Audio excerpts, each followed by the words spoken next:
A very good afternoon to all of you. I'm Ankita from NASSCOM. Today we will focus on how machine learning is turning out to be beneficial for Indian Railways in reducing the number of accidents. We have Vibhav Patil, Senior Machine Learning Engineer in Racetrack.ai. He will speak on revolutionizing safety in railways using deep learning and computer vision. The session's flow will be Vibhav will deliver for about 35 to 40 minutes, followed by the Q&A. You can ask questions anytime during the session. We will cater to them after Vibhav finishes his presentation. Also, do not forget to leave your feedback to help me better my future sessions. Welcome, Vibhav, and over to you.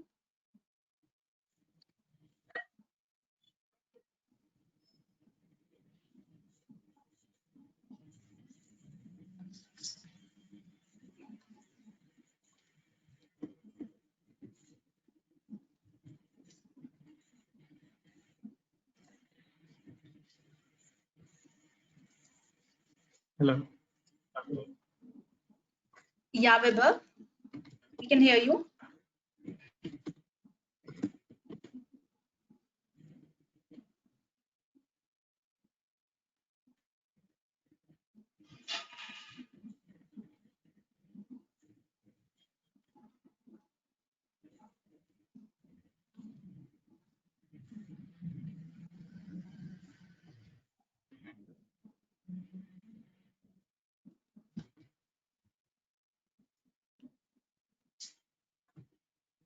Vibhav, are you there?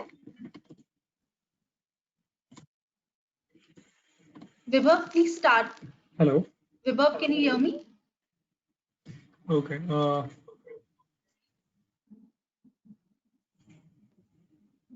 Good afternoon, everyone. Thank you for joining the session, and thank you, Ankita, for the brief introduction. So right today I'll be covering the topic on my research, which I did in my company, and it is something to do with railways and implementing computer vision and deep learning in railways, and how we can improve the safety of the people and efficiency of the train drivers. Yeah, so I'll begin it now.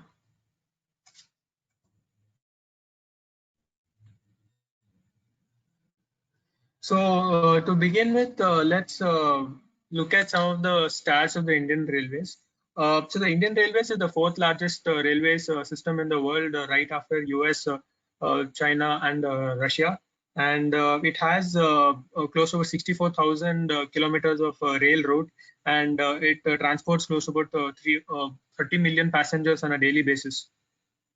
And also the revenue are 27 billion in revenue for the fiscal year 2017 and 2018. So with such a large rail system, there are there is something which which are bound to mistakes are bound to happen, right, with such a large railway system. So let's look into some of the errors which could probably happen. When I say errors, it could be both human errors and infrastructure errors. Infrastructure errors in a sense like the railway track being broken or some of the engine equipments failing. And so let's look into some of those stats right now. So as you can see in 2000 survey conducted for a period of 6 years, in 2009 and 2010, and so there was close to about 86% of the total accidents.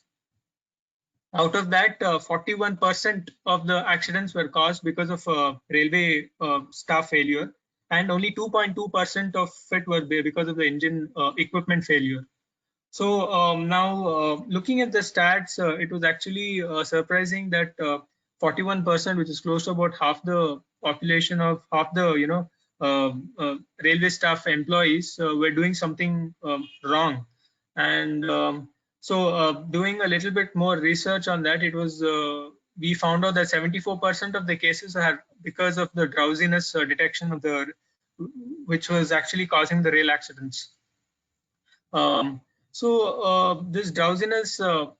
This drowsiness is something which is, as most of you know, that people train drivers because of lack of sleep or because of various reasons, which they feel drowsy. And when a train is running at a speed of 140 kilometer per hour, or close to that, even a split second decision, or even they have to really concentrate on the railway track, right? So because of that, now with just a little bit of drowsiness, it could cause catastrophic disasters to human life and properties also. So for that matter, we have, according to the stats done by 2016-2018, 32,000 animals were killed on the rail tracks.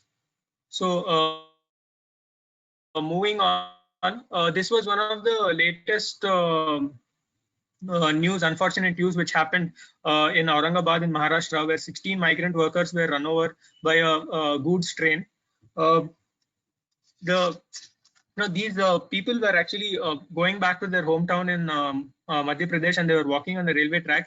And after walking for a long period of time, they were, tired, and they wanted to stay. So they rested a little bit. And morning 5:15, a goods train ran over them. These are some of the unfortunate events which have happened in the past, and the solution which right now, which we researched and wanted to solve the problem and try to see if computer vision can help. And so this is where these are the two broad topics which I would like to cover in this session. One is drowsiness detection in train drivers and obstacle detection in railway tracks.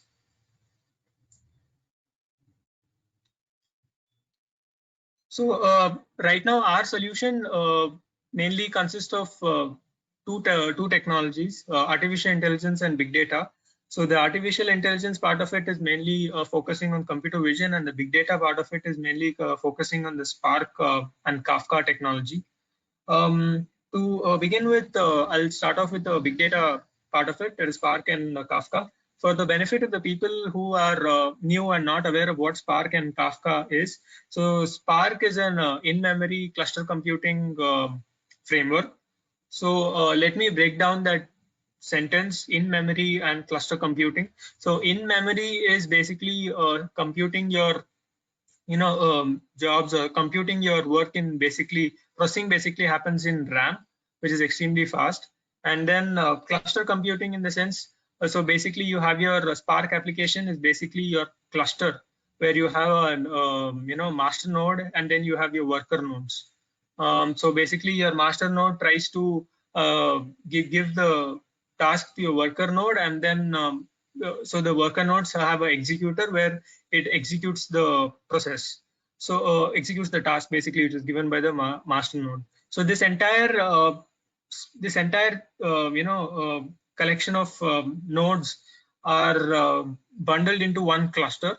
So this cluster can be very big, with a huge number of worker nodes in extremely large scale Spark processing systems. So moving on to Kafka. So the Kafka is a messaging broker which was introduced in LinkedIn, and then later open source to the world. So Kafka mainly works on a producer, broker, and consumer architecture, where the consumer have to they have a concept of publishing and subscribing to the topic. So what happens is, basically, when a producer tries to produce a content, and it is stored in a partition in a topic in the brokers, and then the consumer have to subscribe to the particular topic to actually read the content, consume the data or the content of the particular topic. One of the good analogy is like when you try to put your any object or any item into a box and lock it. So you need the particular key, and if you have the key, if you have the right key, only then you will be able to access the contents within the box. Otherwise, it's not able to. So you will not be able to access the contents. So here the key corresponds to the subscription to the particular topic. right? So here, why do we need two technologies like Spark and Kafka? Spark is a extremely fast processing, and Spark is really good in processing data, and Kafka is a very good streaming platform. So when you combine both these platforms, it gives an extremely powerful, tool which can actually process any kind of data, be it images, numbers, anything for that matter. So here, when we combine both Spark and Kafka together, we have something called as a Spark real-time streaming platform. It is called as SRTSP. So this is going to be one of our base platform for all the future solutions which I'll be probably touching upon. So let me just introduce you to the SRTSP platform. So as you can see in the image slide, you can see that there is a Spark, which is the Spark streaming and the executor. So as I previously mentioned in the in my introduction to Spark, where you have your Spark application, and you have each application has a cluster, and the cluster is basically has a Spark master node and then your worker nodes. Right, the master node has a Spark, something called a Spark context. So that is a driver program which actually drives the takes up the tasks and jobs and divides it for their particular worker nodes. And so you have your executor here, as you can see on the slide, that which receives the task, and here is where the execution of the task happen. So you have your Kafka broker. So this is where the data is streamed from the producer or wherever the source is. In our case, it's the camera, where the stream of the data are coming and are streamed through these Kafka brokers, and it moves into this Spark streaming and executor, and then it gets executed in the receiver content. So there is one more thing called as the jobs, which I actually mentioned. So the jobs are actually tasks which the receiver which gets executed in the receiver. So the jobs can be as simple as adding two or three numbers, or it could be as complex as processing of images, which I'll be touching upon in the future slides. So why do we need something like this Spark streaming platform, right? So there are a couple of advantages. We could actually look at them. Some of them are one is a simplified parallelism. So basically, Spark and Kafka, as I said, are both distributed frameworks or platforms, you could say. So where so Spark and Kafka are distributed platforms. So basically, both come inbuilt. So parallelism basically comes inbuilt in both of them. So when I say parallelism come inbuilt, in the sense like since the master node divides the task into the particular worker nodes, so the processing happens parallelly among all the worker nodes. So you have more number of worker nodes, more parallelism happens. Right, so something like this happens. So that's the reason when you say parallelism, simplified parallelism, it is already distributed and it comes inbuilt framework. So we don't really have to think about writing our own codes like parallel threads or something like that happens in Java, Python, or something like that. It also already comes inbuilt. So the next point is efficiency. So as I said, so Spark and Kafka are really distributed, and they help us in achieving some real time processing. In a sense, since the streaming happens, it happens so quickly, and it really feels like you're doing some processing and on the images in the real time. So there is no lag, and yeah. So next thing is speed. Next advantage is the speed. So obviously, so as I have been previously saying that it's an in-memory processing, where the processing is extremely quick because it happens in RAM. So so that reason, the speed is extremely fast, and which is actually very critical in our scenario.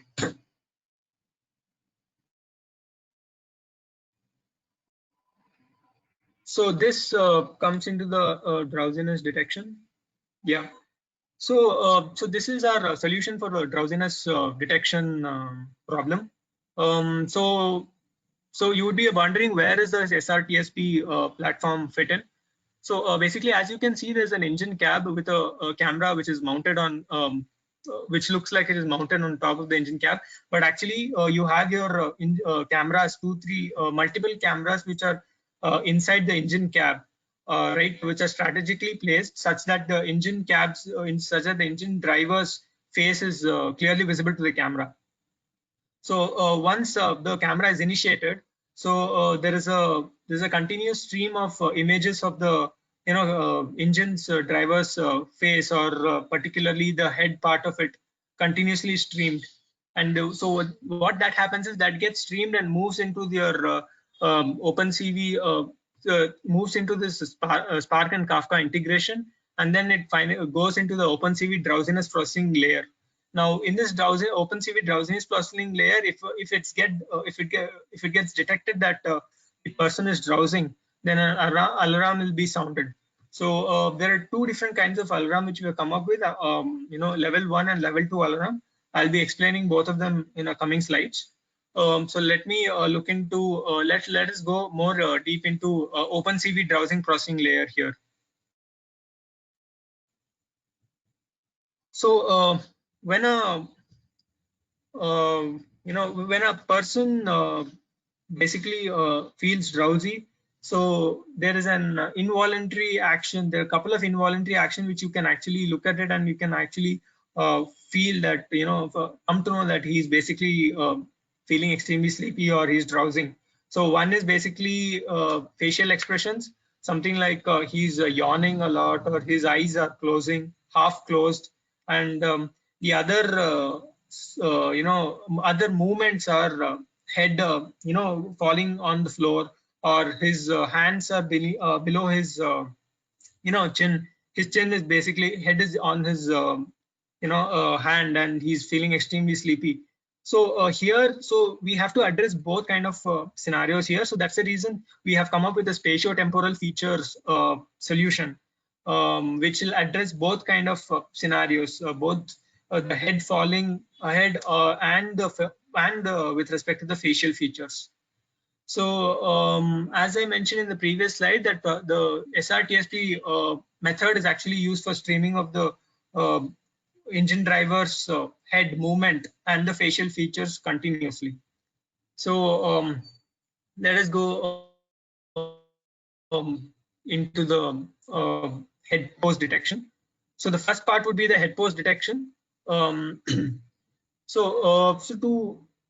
to identify the head pose detection, we basically need a couple of things. So first is the 2D facial points, and then the 3D facial points, which are equivalent to the corresponding to the 2D facial points.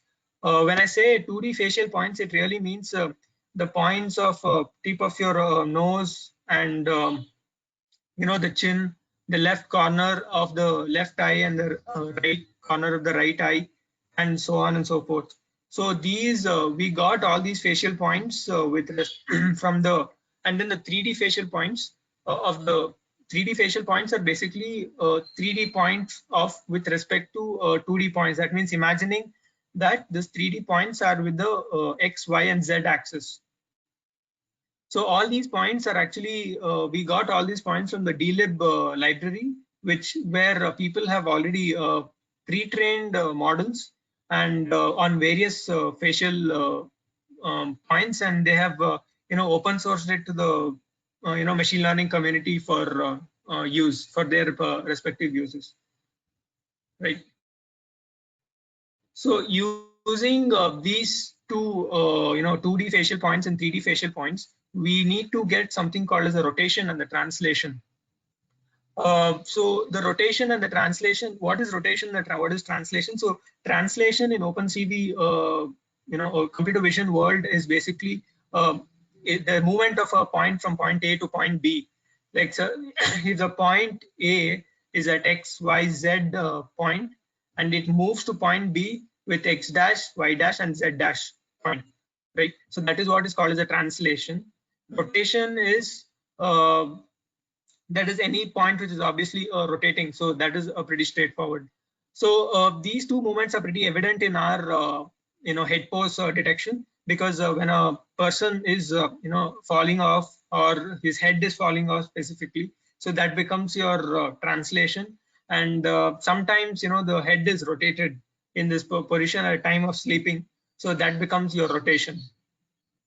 So when you so this finding out the rotation and the translation in OpenCV is called as a perspective endpoint problem. So we OpenCV comes up with already has an inbuilt solve PNP function, which actually gives us the rotation and the translation of a particular image given the parameters of the 2D and the 3D head points. So once we get the rotation, the translation, we substitute in the equation, which you can see in the slide, where R represents the rotation, UVW represents the 2D points, and T represents the translation. So the XYZ which is got is a 3D points, 3D camera coordinates. So with respect to this, you will be able to identify whether the person is actually drowsing or showing the symptoms of drowsing, and with these XYZ values, we will be able to identify that whether the person is drowsing or not. Yeah, so once the head pose is detected, we move on to the next part, that is a facial feature. When I say facial feature, as I previously mentioned, with respect to something like more oriented towards the eyes and the mouth, because his eyes are really drowsy and it is really closing, and his mouth is yawning. So you tend to yawn a lot, many number of times. So from that point of view, we have something called the EAR and MAR. So eye aspect ratio and the mouth aspect ratio are calculated to detect whether the eyes is closing and he's yawning. So so if EAR is lesser than, so we basically have a threshold for each, and if EAR is lesser than the threshold, then the drowsiness is detected, and if the MAR is more than the yawn number of yawn thresholds, that means the drowsiness is detected.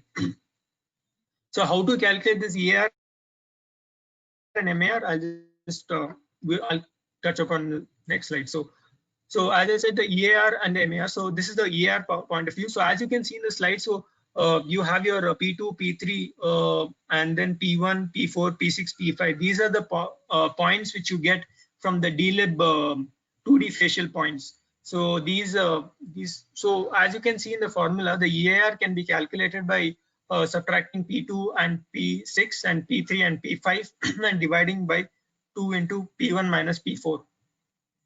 So yeah, so when a person is completely drowsing or when his eyes is completely closed, you just have a straight line.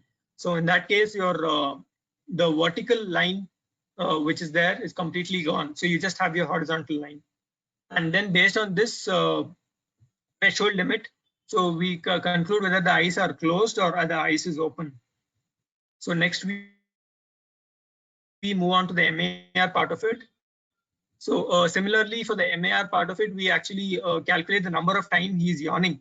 So the yawning is again with respect to the points which are there, which are got by 2D facial DLib 2D facial feature points. That is P2, P4, and missing. So P1, P4, P5, and then P3, P6. So so here in this case, the only thing difference with respect to EAR and the MAR is with respect to the vertical line. If the vertical line is longer with respect to MAR, so that means he's yawning. And the number of times the vertical, we count the number of times the vertical line is longer. So if it is beyond the threshold value which we have set, then that means he's yawning. And this threshold value is actually set by research, and with respect to the medical, with assistance with respect to the medical people, and they have considered that many number of times, like for 50 times he's yawned, and more than that, then there's more chances of more probability that that the person is feeling sleepy. So so yeah. So, so these are the results of our experiment which we conducted. So as I said, coming to first part is the level 1 alarm.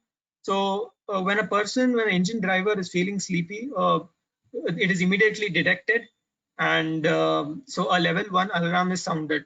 So this level 1 alarm is basically through an external system. The video camera through an external system is connected to a music player. So once it is drowsiness is detected, so that means a music player is immediately played.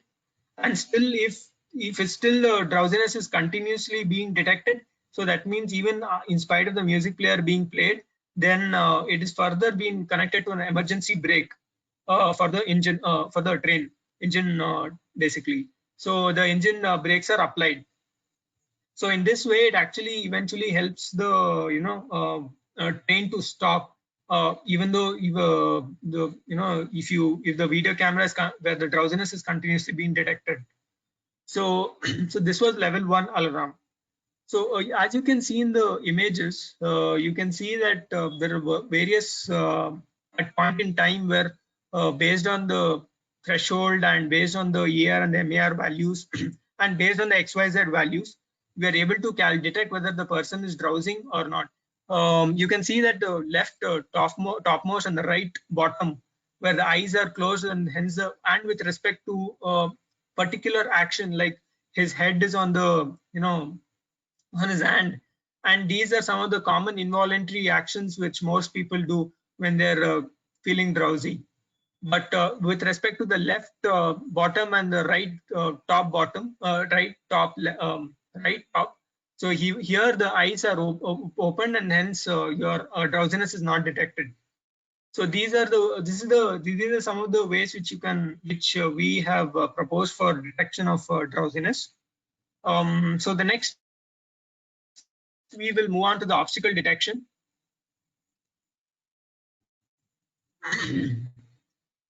So optical detection, so here SR again in optical detection, the SRTSP plays a base platform where the images are continuously streamed.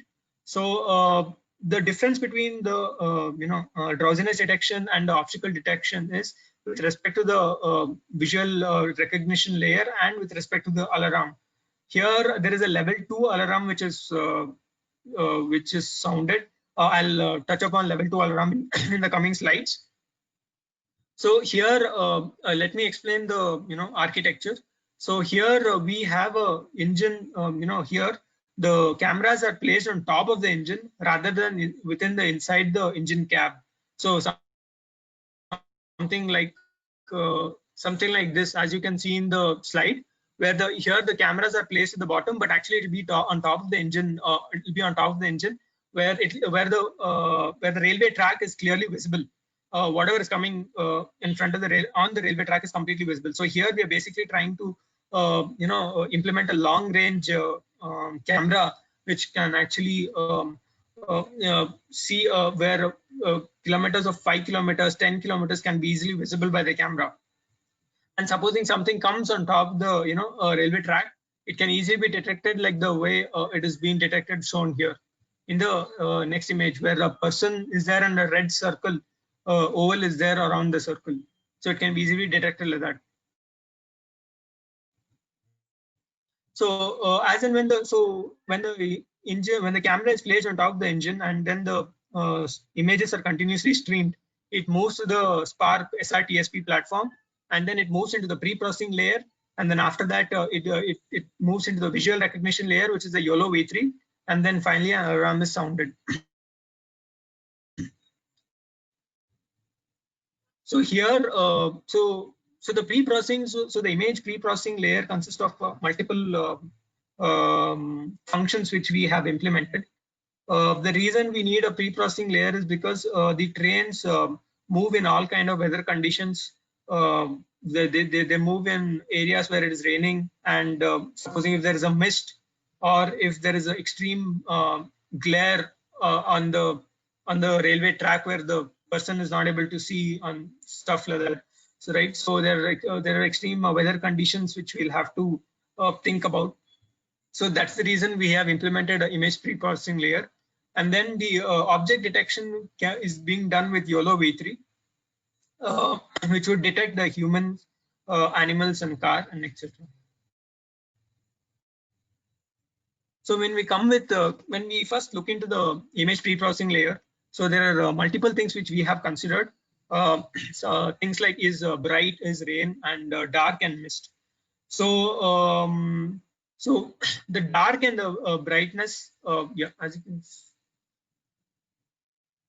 So here's any of the images are being tested positive for this respective for these respective functions. So basically, is bright, is dark means that we are basically trying to test whether the image is actually dark or is it bright, or is it or is there mist or is there rain in the particular image. And if they are being tested for these particular images, then they would be further processed, further subjected to processing.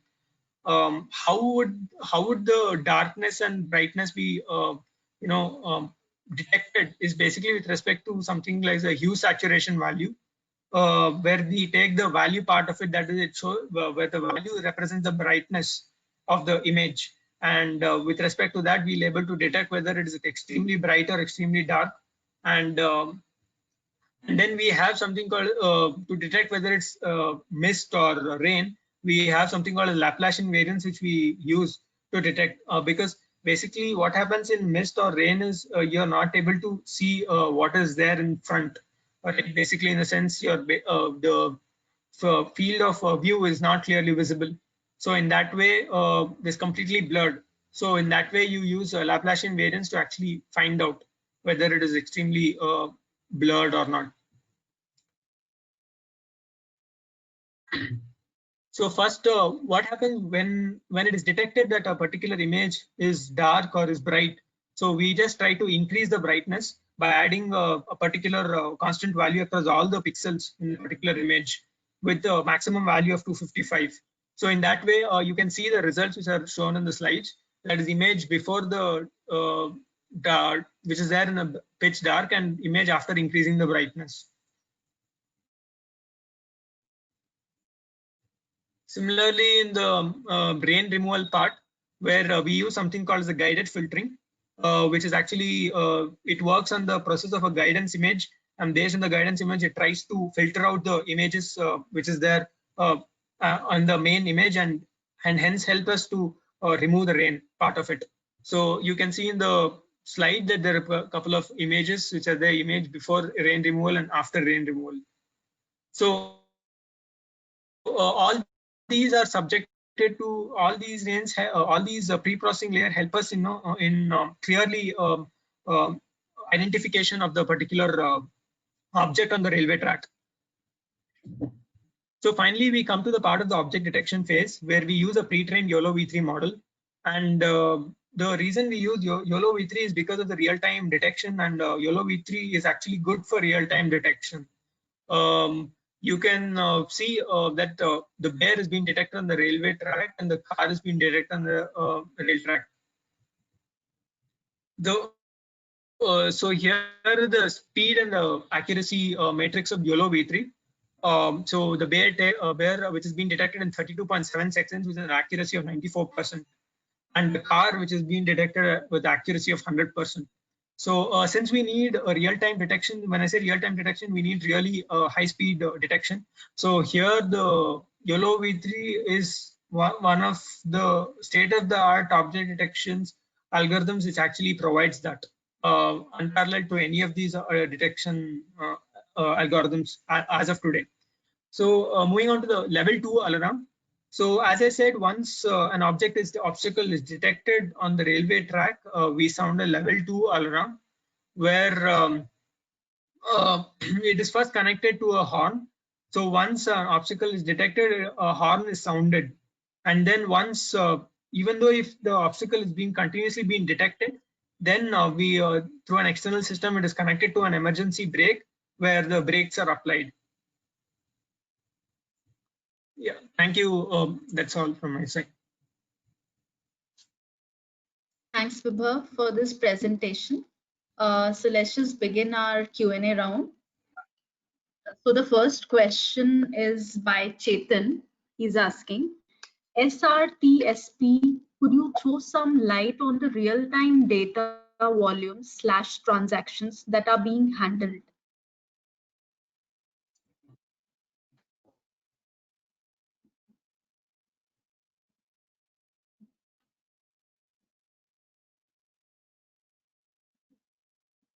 Hi, Vibhav, can you hear me?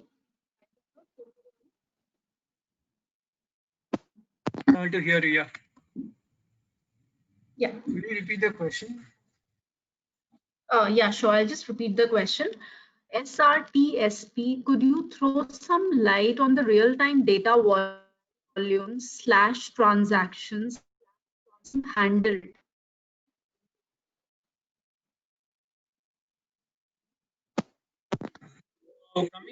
So with respect to the SRTSP platform, it can be as here we have actually handled the image data. So there's a continuous streaming of image data from the producer to the consumer. Uh, so specifically, what exactly is it that you would want to know? I mean, with respect to the data here in this data, we have handled images and the volume is not that high. So here we are not actually looking with respect to the volume part of it, but with a moving, we are looking with respect to the efficiency and the speed, fast streaming. All right. Thanks, Vibha, for this answer. The next question is, what are the camera specs and make for the long-range camera for obstacle detection?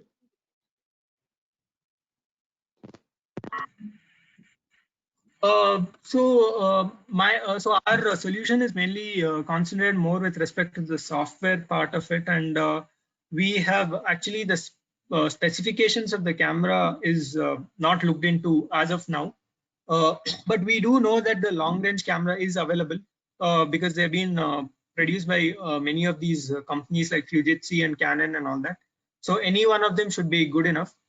But since our solution is more oriented towards the software approach of it, so we haven't looked into the extended system of the camera perspective. All right, thanks, Vibhav. The next question is, MAR works with a specific scenario.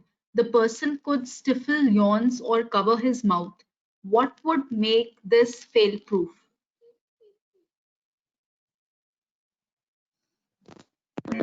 Ankita, could you please repeat the question? Yeah, sure, I'll repeat. MAR works with a specific scenario. The person could stifle yawns or cover his mouth. What would make this fail-proof? Sir, so if he yawns also, right? So with respect to so as I said, we are calculating the number of times he's yawning, and there are many actions. These are some of the actions which we have considered when we are considering this into a real-time production. So since this is a POC kind of version, I think we have actually covered. We have not covered the boundary scenarios because with respect to the boundary scenarios, there are many scenarios which can actually be thought about. But I think this solution can be extended to a real-time production where, as I think you are saying, with respect to the mouth being a hand being covered with the mouth, right? So I think that can also be considered. You can consider that with respect to the YOLO itself. Like supposing if you have, we can try to identify whether the mouth is hand is going on top of the mouth, and if that happens more number of times, so that means that means there is something going on there. That means the person is yawning or anything like that. So as of now, we haven't considered any boundary scenarios, but yeah, on a real-time production, we can definitely consider all these situations. Thanks, Vibhav. Avni has a question for you. How can visibility be there in 5 kilometer range in rainy, foggy conditions?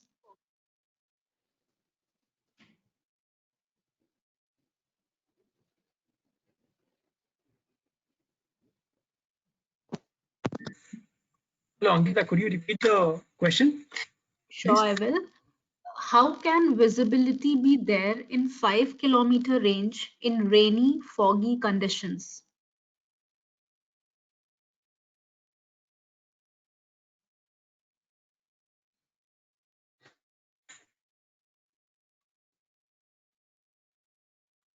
Am I audible?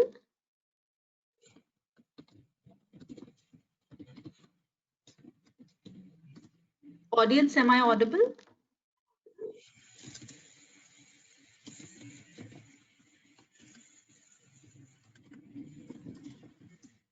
Vibhav, can you hear me?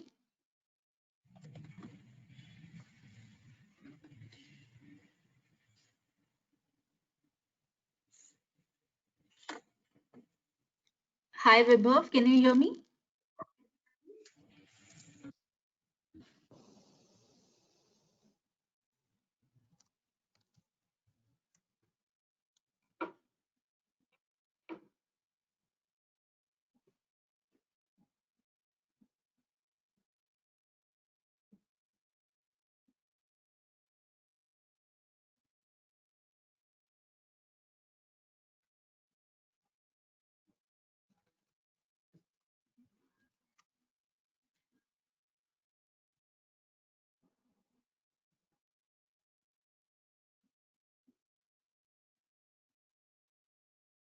Hi, Vibhav, are you there? Sure. Yeah, Let me. yeah, clearly that's the. You want me to type the question?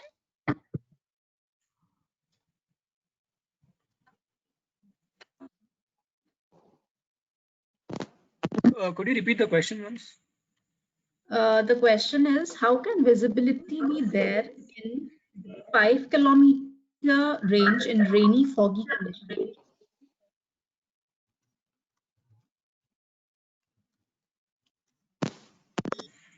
So I think if I heard the question correctly, it I've means that also just I think. forwarded you the question.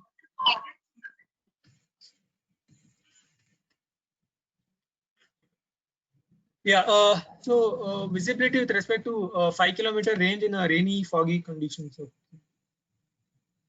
So yeah, so that's the reason, right? That's the reason the pre-processing layer has been implemented because we can remove the rainy and the foggy conditions, and the visibility could improve. The reason it is a 5 kilometer because we have implemented a long range camera which can actually look into that far distance. So All the right. answer is basically the pre-processing layer is there. So that's the reason it will help with respect to that.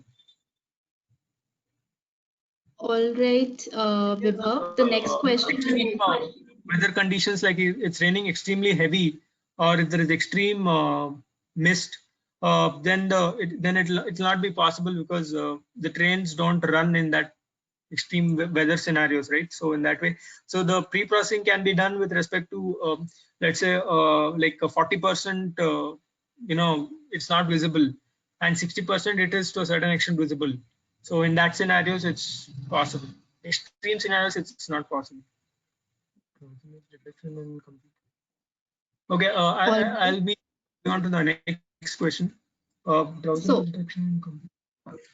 I'll just speak out the question for the audience. Drowsiness detection and computer vision. Would you be processing the information on the edge, that is on the trains or on the cloud?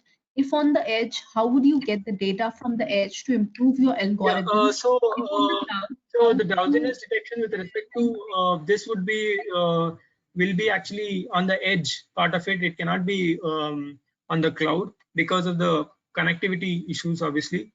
So if it is on the edge, so that means you have cameras, right? On the you can probably once the streams of images have come from the camera, you can actually pass them through Raspberry Pi, Raspberry Pi, where you can install all your required software like Spark, Kafka, and OpenCV there, and then you can process the images, and then the further processing can happen. All right, thanks, Vibhav. The next question I'm speaking out for the audience and I'm just forwarding it to you. So the next question is, has this been piloted, implemented anywhere as yet? Yeah, so this has not been piloted or implemented anywhere as such. So this is just a, it's not even actually even the prototype has not been developed. So, but this is just an idea which could be done using computer vision and deep learning. If the particular permissions, because implementing this or even the prototype of it can be implemented, but when we are trying to do it specifically with respect to the railways point of view, then it will be a little hard with respect to the permissions from the railway government and with respect to the resources which will be needed. So as of now, it has not been piloted and implemented. It's just an idea and a solution which can be done. Sure. Thanks, Vibhav. The next question is, how far is the throwback of the result while movement of the train is almost 140 km/h? Okay. So with respect to the speed, yeah. So we'll have to look into this. How fast when the train moves at 140 km/h. So yeah, that's a pretty valid question. So that's the reason our entire emphasis in the entire solution has been with respect to the speed. That's the reason we're trying to implement Spark and Kafka integration. And even with respect to the pre-processing, most of the times we are not doing with respect to the plain Python, but we are trying to integrate with respect to C Python, where the speed of the processing is extremely fast. But when the train is moving on an extremely fast pace, we really, I think this should also work. But we'll actually get to know this when we try to implement this in a real-time scenario. Because as of now, from a theoretical point of view, it's possible when the train runs at like 80 to 100. But when a train runs at like 140 to 200 kilometer, there are some issues which we'll have to think about and try to solve that. Sure. Thanks, Vibhav. The next question is, what is the false positive rate for drowsiness detection?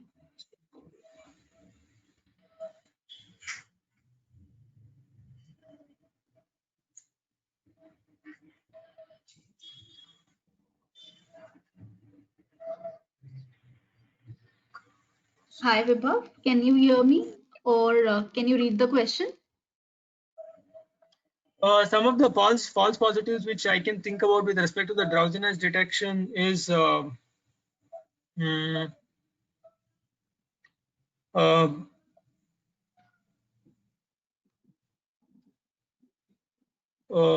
a person, I think,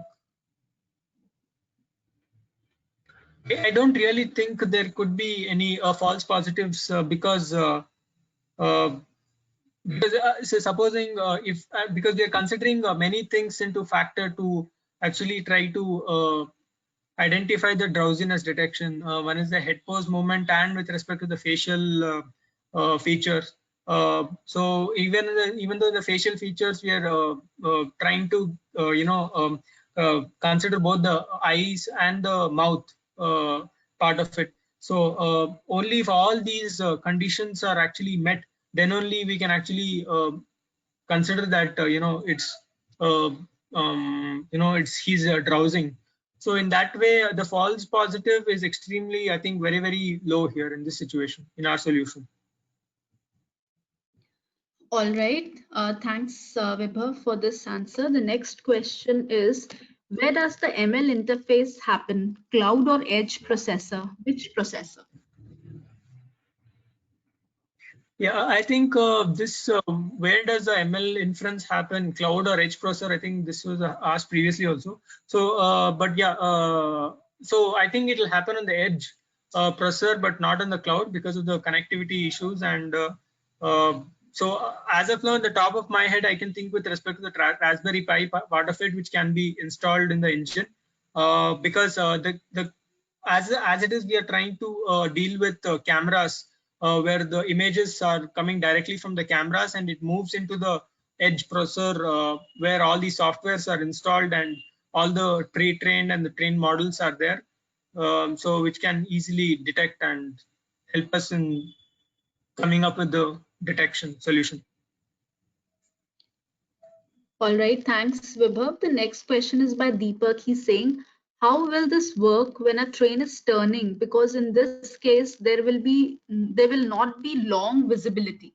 Yeah, so this is again one of the boundary conditions which you'll have to think about. So what happens in terms of uh, turning is, supposing if the we can when we're trying to deploy this with respect to the turning point of view, let's say there is a person but it's been partially been visible, it's not completely visible. There are 2-3 scenarios like this. One is there is nothing is visible, and second thing is there is a person or any animal or car or anything for that matter which has been partially visible, not completely visible. In that case, we'll have to custom train the YOLO object detection model for these scenarios, where you basically your training data would have a half of partial part of the data as the input.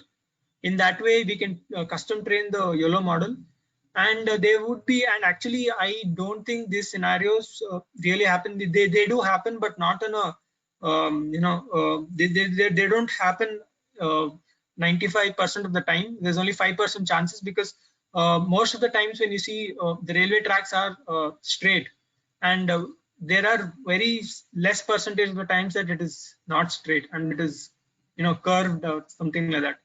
So yeah, so in those places we can try to custom train the object detection model, and then try to come up with a solution in that way.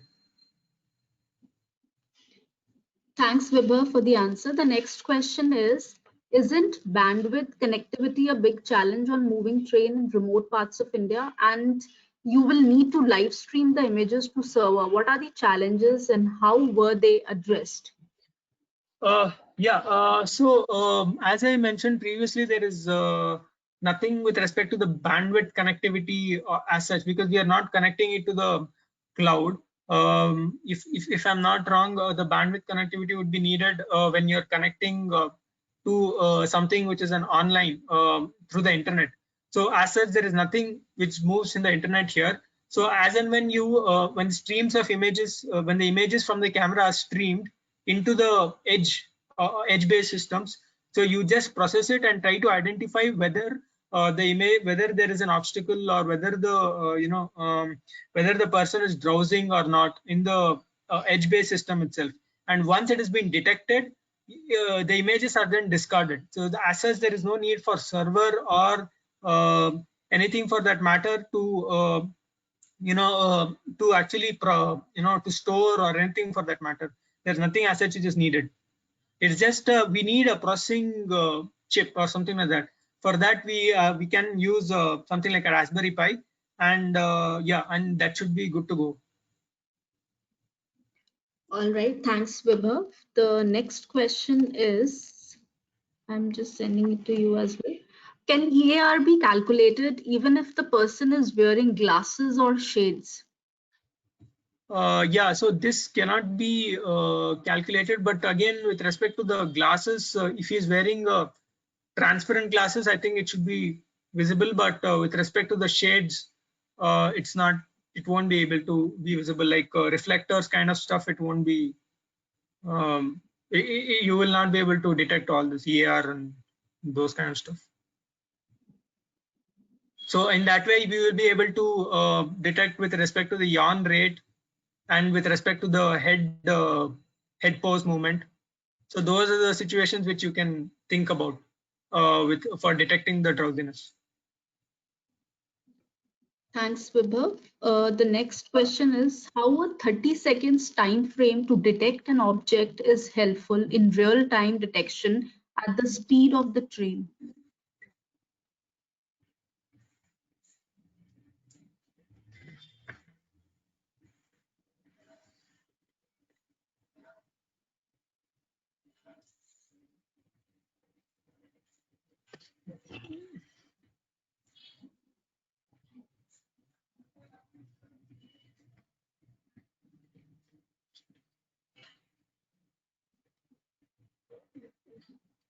So 30-second time frame to detect an object.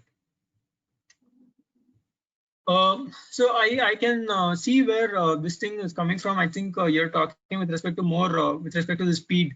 point of view. And yeah, 30 seconds is enough, because the reason is we are trying to implement a long range camera here.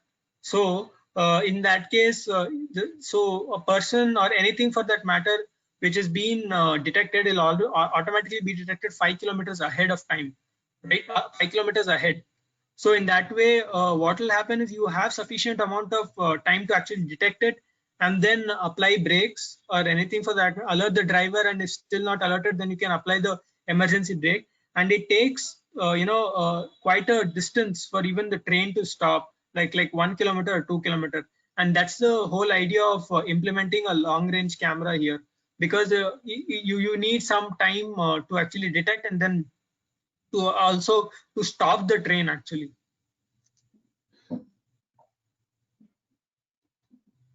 All right. Any next question is, anytime soon are you planning to execute this idea? Are you in conversation with the government to have this idea into implementation?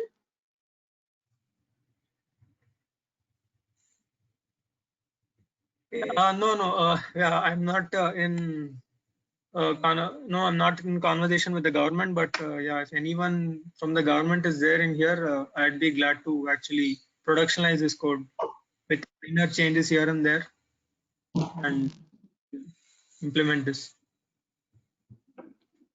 Sure, Vibhav. I'm hoping that there must be anyone from the government, side as well. Even we will also try from the NASSCOM side if it is possible. The next question, maybe the last question of the session, is how will this work for, say, road intersections? The traffic will be transient and it will be short range. There will be short range obstacles. Yeah, so this is something. Yeah, so this solution is specific to railways. So the entire idea of something like this, like the ADS kind of stuff, which happens in the car or the railway, or the roadways, which has been already developed by a couple of companies. The entire idea of the solution was got from there. Yeah, so in the traffic, it happens in a lot different time, and the speed will be different, and the scenarios are completely different with respect to this. So in that way, I think we need a completely different approach, and nothing similar to this, but a different approach to actually identify the obstacles, and to detect stuff and all that. So the approach will be a little different, but Is about yeah, railway remains the crossing. same, that we need an object detection and algorithms and all. But there we need even more faster and efficient algorithms, which will, in a matter of splits of seconds, can detect the objects which are coming on the road. Vibhav, I just send you. The question was about the railway crossings.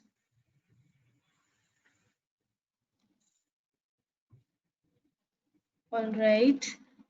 So the last question of the session is, in the edge, will you be storing detecting obstructions or drowsiness incidents for further analysis?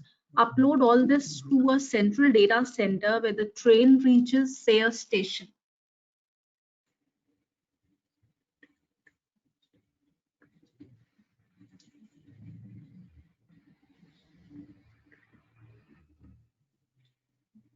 Yeah, as I said, since we are not storing the images, we don't have any servers or any place as such, or we don't have any connectivity with respect to the cloud or something. There is no way we are able to store the images as such. So we'll have to do all the testing and the testing of the pre-trained models for further development of the offline. In the sense, we cannot get the real data and then we try to do it. It cannot be done on the fly, as I think that's what you're trying to ask. That we'll be storing any detected obstacles or drowsiness incidents. No, we will not be able to store as such, because if we want, we could, because we could add a memory, but as of now, we haven't thought about storing the data as such. We could add a memory chip and store, but as of now, we have not thought about it. But our predominant idea is basically that offline we will train the model and make the solution better and then try to implement it.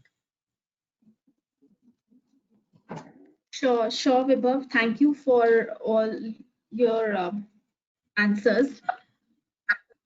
Thank you, Vibhav, for all your time and all your efforts and for sharing this great idea to prevent rail accidents. Thank you so much. Any closing thoughts by you, Vibhav?